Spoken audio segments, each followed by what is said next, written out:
ഷീല പ്രഭുപാദിൻ്റെ ലീലാമൃതയെന്ന് വായിച്ചൊരു കാര്യമാണ്.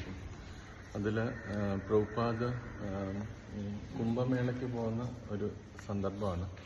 അതിൽ പ്രഭുപാദ് ട്രെയിനിലാണ് പോകുന്നത്. അപ്പോൾ ട്രെയിനിൽ പോകുമ്പം പ്രഭുപാദിൻ്റെ അന്നത്തെ പേഴ്സണൽ സെക്രട്ടറി രാമേശ്വര സ്വാമി എന്ന് പറഞ്ഞ ഒരു പ്രഭുപാദ് ഡിസൈപ്പിളാണ്. അദ്ദേഹമാണ് ഭക്തിവേദാന്ത ബുക്ക് ട്രസ്റ്റിൻ്റെയൊക്കെ ഇൻചാർജ്. അപ്പോൾ അദ്ദേഹം ആ സമയത്ത് 1976 അമേരിക്കയിൽ വളരെയധികം ഈ പ്രസ്ഥാനത്തിന് എഗൻസ്റ്റായിട്ടൊരു മൂവ്മെൻറ്റ് നടക്കുന്നുണ്ടായിരുന്നു.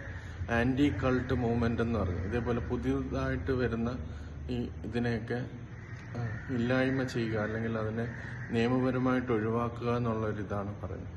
അതിലവരും മെയിൻലി അവർ പറയുന്നത് ഈ പ്രസ്ഥാനം ബ്രെയിൻ വാഷാണ് ചെയ്യുന്നത് എന്നാണ്.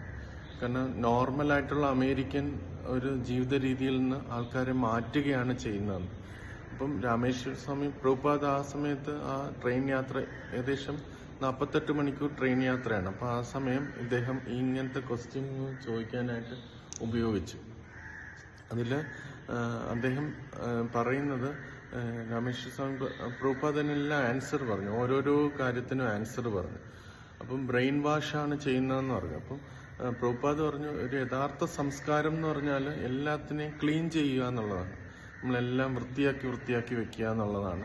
അപ്പം ഈ ഹിപ്പി കൾച്ചറിൽ നിന്ന് അതിനെ യഥാർത്ഥത്തിൽ ക്ലീൻ ചെയ്യുകയാണ് ഈ പ്രസ്ഥാനം യഥാർത്ഥത്തിൽ ചെയ്യുന്നതാണ്. പിന്നെ രാമേശ്വര സ്വാമി മറ്റൊരു കാര്യം പറഞ്ഞു, ഈ എയർപോർട്ടിലൊക്കെ പോയി ആൾക്കാർ ബുക്സുകൾ കൊടുക്കുന്നുണ്ട്.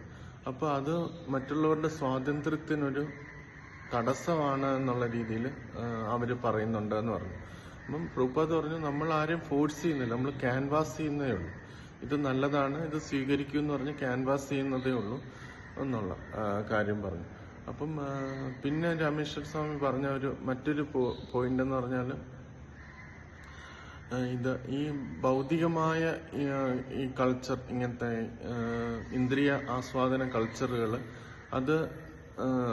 അതിന് എഗൻസ്റ്റായിട്ട് ഇത് പറയുന്നുണ്ട് എന്നുള്ളത്. അപ്പം പ്രഭുപാദ് പറഞ്ഞു, നമ്മളൊരു കള്ളൻ്റെ അടുത്ത് പോയി പറയാണ് നിങ്ങൾ കളവ് ചെയ്യരുത് എന്ന് പറയുന്നത് ഒരിക്കലും ഒരു തെറ്റല്ല, അത് നല്ല അഡ്വൈസാണ് എന്ന് ഷീല പ്രഭുപാദ് അതിനകത്ത് പറയുന്നു.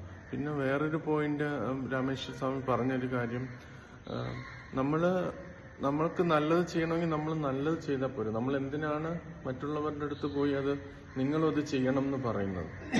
അതൊരു ഫോഴ്സിങ് അല്ലേ? ഈ ബുക്സ് കൊടുത്തിട്ട് നിങ്ങളുടെ നന്മ നമ്മുടെ മേലിൽ അടിച്ചേൽപ്പിക്കുകയല്ലേ എന്നുള്ള രീതിയിൽ അദ്ദേഹം ചോദിച്ചു. അപ്പോൾ പ്രഭുപാദ് തന്നെ വളരെ നല്ലൊരു ഉത്തരവാണ് കൊടുത്തത്.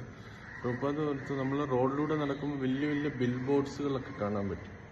ബിൽ ബോർഡ്സുകൾ, അതിൽ ഇന്ന പരസ്യങ്ങളൊക്കെ കാണാൻ പറ്റും. അപ്പം ഭൗതിക ലോകത്തിലുള്ള ആൾക്കാർക്ക് അവരുടെ നന്മ, അവർ ചിന്തിക്കുന്ന നന്മ നമ്മുടെ മേലിൽ അവർ ഇമ്പോസ് ചെയ്തുകൊണ്ടിരിക്കുകയാണ്. അപ്പം നമുക്ക് എന്താണ് നല്ലതെന്ന് പറഞ്ഞാൽ നമുക്ക് എന്തുകൊണ്ട് അവരോട് തിരിച്ച് പറഞ്ഞുകൂടാ എന്നുള്ളൊരു കാര്യം ഷീല പ്രഭുപാദ് പറഞ്ഞു. അപ്പം പ്രഭുപാദ് അതിലൂടെ ഈ ഭൗതിക ലോകത്തിലെ ഒരു കളവിനെ എക്സ്പോസ് ചെയ്യുകയാണ് ചെയ്തത്. ഭൗതിക ലോകത്തിൽ പറയുന്ന ഇതാണ്, ഈ ഭൗതിക ജീവിതമാണ് നാച്ചുറൽ എന്ന് വെച്ചിട്ട് മറ്റെന്തും വരുന്നത് ആർട്ടിഫിഷ്യലായിട്ടാണ് ഭൗതിക ലോകം യഥാർത്ഥത്തിൽ പറഞ്ഞു തരുന്നത്. പക്ഷെ അങ്ങനെയല്ല എന്നുള്ള കാര്യം. കാരണം അവർക്കിത് ഇമ്പോസ് ചെയ്യാമെങ്കിൽ, അല്ലെങ്കിൽ അവർക്കിത് ക്യാൻവാസ് ചെയ്യാമെങ്കിൽ നമുക്ക് എന്തുകൊണ്ട് ക്യാൻവാസ് ചെയ്തുകൂടാ എന്നുള്ള കാര്യം ഷീല പ്രഭുപാദ് ഇങ്ങനെ ഓരോരോ പോയിന്റായിട്ടിട്ട് കറക്റ്റായിട്ട് പറഞ്ഞു.